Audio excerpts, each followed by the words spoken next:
Hello, it's Simon Zutshi here. I'm the founder of the Property Investors Network and author of Property Magic, the Amazon #1 property bestseller. And in this video, I want to explain to you how you can get the most out of attending network meetings. Now, why might you go to a Property Investors Network meeting? Well, here's the key. If you want to be a more successful investor, you don't have to work out everything on your own. You don't have to reinvent the wheel because there are lots of people in your local area who've already done what you want to do. And by attending a network meeting, you can learn how to save money, how to save time, how to get the shortcuts. You could be inspired by other people's success, people who are just like you, who are achieving what you want. And if they can do it, well, you can absolutely do it as well. And also, you can learn from their mistakes. Instead of making costly mistakes yourself, if you learn what other people have done wrong, you don't need to make those mistakes yourself, which has got to be a smarter thing to do. And the other thing is you can build your personal contacts. Look, let's say you're looking for a good plumber, or you want a specialist solicitor, or you want an architect. Well, rather than just finding one on the internet, you can go and meet other people who will have used those people and get recommendations from them. Because what you need to understand is when you go to a network meeting, it's not just about the people you meet in the room. The whole point about networking is tapping into the networks of the people you meet in that room. So let's say you go to a network meeting and there are 50 people there. Now, the average person's going to know at least 200 or 300 people themselves. Some people know a lot more people than that. So you've got 50 people in a meeting, and you think about all the people that they know, they're going to know 10, 15,000 people amongst them. So if you're looking for, I don't know, a specialist lawyer who can do purchase lease options, and you go and ask someone at that meeting, you're very clear about what you're looking for, someone there will know a lawyer who can do what you want to do, or whatever you're looking for. So again, it's a great way of you getting recommendations for trusted people who can help you in your property journey, as well as you can learn about the latest strategies. Very often these network meetings, they have speakers who are successful investors themselves, or maybe they've just started themselves and they tell their journey about how they got their first property. Again, you can learn from them, be inspired by them, and really save yourself a huge amount of time and effort because you don't have to reinvent the wheel and work it out yourself. So how can you make the most of your networking opportunities? Well, the first thing is commit to your personal development and your personal growth. Work out where your local meetings are, put them in your diary, and commit to attend. Before you attend each meeting, you want to think about, what do I want to achieve by going to the meeting tonight, or it might be a lunchtime, or even a morning meeting? What do I want to achieve? So you might say, well, at this meeting, I want to find someone who maybe is a good plumber. That's what I'm looking for. That's what I need right now. Or maybe you're looking for someone who can guide you on a deal you've got. Or maybe you're looking for some joint venture finance. Whatever it is you're looking for, get really clear.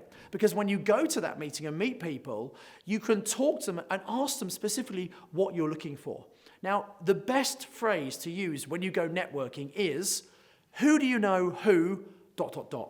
Who do you know who is a great plumber in the area? Who do you know who is a solicitor who understands purchase lease options? Who do you know who might want to get a better return on their money? So it's by asking these questions, you're not specifically asking the person you're speaking to if they can help you. You're saying, who do you know? Which gets them to think about their extended network, and you're tapping into these 10, 15,000 people that collectively the people in the meeting are going to know. So get really clear on what you want to achieve before you go to the meeting. What's the outcome you want? Don't just turn up and see what happens, because guess what? Probably not much is going to happen. The other thing you need to do before you come to the meeting is get yourself some business cards prepared. Now, ideally, these could be very simple. They have your name on, and they have your phone number and what you do. So you might be a property investor, you might be a plumber, and you want to get some more business and you go along. So take your networking card to let people know what you do. And it's really a good idea to have a picture on your card as well.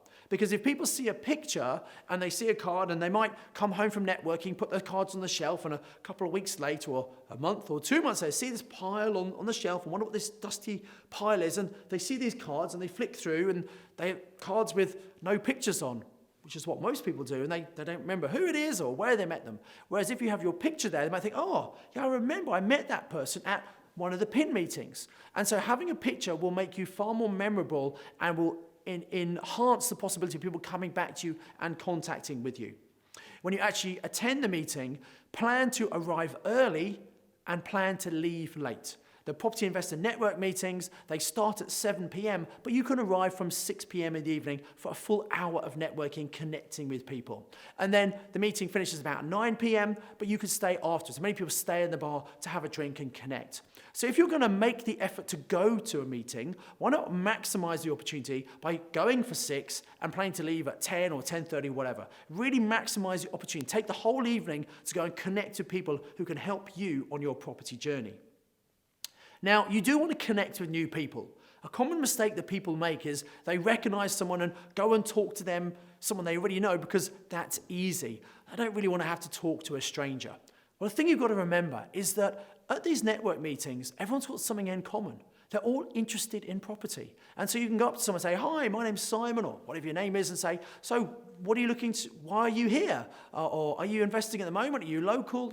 And just by being friendly and chatting to people, and everyone's got a name badge, so it's okay to go up and introduce yourself and say hello to them. And if you're 2 people are talking together, or 3 people, you can go up and talk to them. They want to talk, they want to network. That's why they're all there. So don't get stuck with one person. Connect with as many people as you can.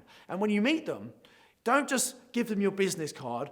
Ask them questions. Be interested in them. So where are you from? What's your investing strategy? How long have you been doing it? And if you show an interest in them, they will probably reciprocate and say, well, oh, that's great, but what about you? Where are you investing? What are you doing? And you'll start to form relationships with people. Now remember, you don't want to get stuck and have one conversation with one person all night. You want to connect with people, you want to exchange business cards, agree to maybe catch up or follow up at some time later in the week, and then go and meet someone else. And if you find yourself stuck with someone, say, look, I know we're at network meetings, it's been great to meet you, maybe we should go and meet some more people. So you could even go with them and start chatting to someone else, and then you could eventually park that person with the other person if you want to do that. So go and connect with good people. It's not just about saying, hi, what's your name, can I have your card?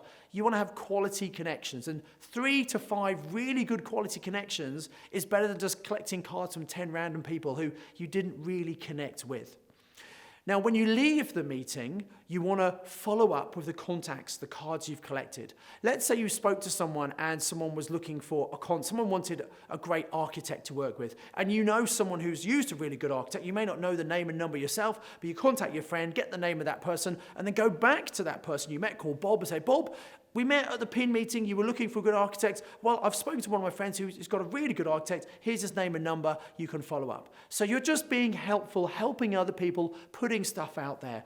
Not expecting anything to come back. It's called giver's gain. You give stuff out, that's the spirit of networking. Now here's the point. If you do help people, if you do introduce people and connect people, people will like you and they'll trust you. And you never know, that person might have £100,000 that they're looking to invest. And guess what? You're the most friendly person who they've met. You're helping them. And they say, well, do you know anyone who might want to do some deals with me? And guess what? You might be that person. Or maybe they've got a deal and they don't really know what to do with it and they want to come to you and get some of your expertise. So when you go to a meeting, don't just focus on the people you know. Go and look for people you don't recognize. And if someone's never been to a PIN meeting before, we generally underline their name so you know they're there for the very first time. So why not go up to them and be friendly and make them feel at home? Because remember what it was like when you went to your first network meeting, or maybe you haven't been yet, it can be a bit daunting. But you know what? We have a team there, and their job is to make you feel at home, make you feel welcome, and introduce you to people to really help you get the most out of your networking opportunity. So when you do this follow-up and you share contacts, people you resonate with, maybe you could go and have a coffee with them, or you have a Skype call or something, just to build the relationship.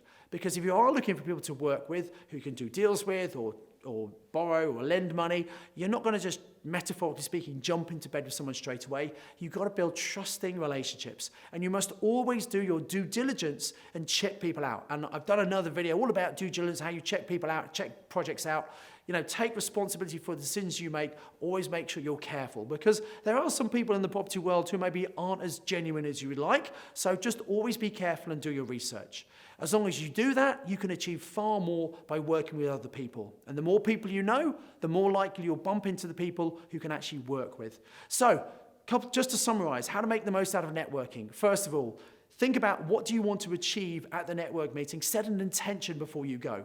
Make sure you've got some business cards to take with you.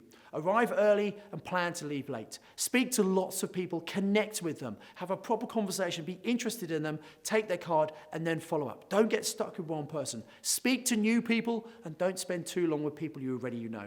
If you follow these, you're going to be far more successful in networking. You're going to be adding value to other people in the room. And if everyone does that, it's just going to continue to build the incredible, friendly, supportive environment that we have at PIN meetings. So if you want to book your PIN meeting, click on the link, go to pinmeeting.co.uk, book your local meeting, and want to commit to come regularly and just build your property investing knowledge, your contacts, and your confidence about what you can achieve. My name is Zutshi. I hope you've enjoyed this. I look forward to seeing you at some point at one of the PIN meetings in the future.